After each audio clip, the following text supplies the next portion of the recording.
Ukrainian soldiers fighting in the Kharkiv region near Vovchansk say the situation is hotter than it was around fallen Bakhmut, but now they have the shells to fight back.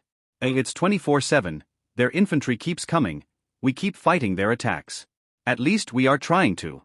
Whenever possible, we take them down, Zhepavlo, a gunner of Ukraine's 92nd Separate Assault Brigade operating a howitzer, told Reuters. We were positioned in the Bakhmut area before, now we have been transferred here. It's much hotter here. We didn't have shells there. Here, at least we have shells, they started delivering them. We have something to work with, to fight. The Ukrainian military says it has destroyed the last Russian warship armed with cruise missiles stationed at the Crimean Peninsula. According to updated information, the Ukrainian Defense Forces hit a Russian Project 22800 Tsiklan missile ship in Sevastopol on the night of May 19, the military said. Reuters was not able to independently verify the statements.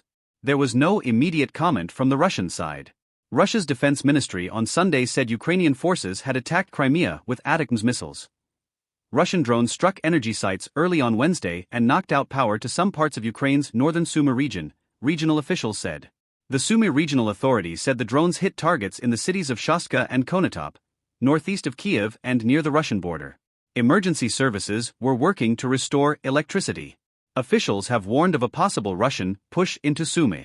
Ukrainian troops are achieving tangible air results against Russian forces in the Kharkiv region, but the frontline situation near the cities of Pokrovsk, Kramatorsk and Kharkiv remains extremely difficult, said Ukraine's President, Volodymyr Zelensky. More than 14,000 people have been displaced in recent days from the Kharkiv region, the World Health Organization has said. Nearly 189,000 more still reside within 25 kilometers of the border with the Russian Federation, facing significant risks due to the ongoing fighting, said Jarno Habicht. The WHO's representative in Ukraine. EU countries have formally adopted a plan to fund Ukraine's defense using profits from $300 billion in Russian central bank assets frozen in the EU.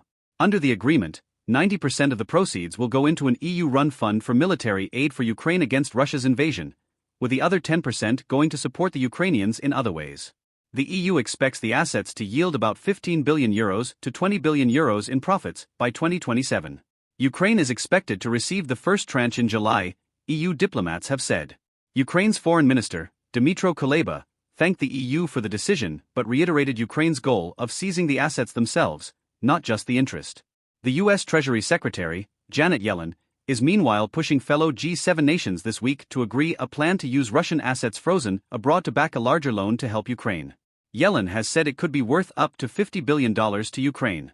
Russian forces have started military drills near Ukraine simulating the use of tactical nuclear weapons, Piotr Sauer reports. Vladimir Putin ordered the drills after the French president, Emmanuel Macron, floated the possibility of sending European troops into Ukraine, and the UK Foreign Secretary, David Cameron, said Ukraine had the right to use weapons supplied by Britain to target sites in Russia.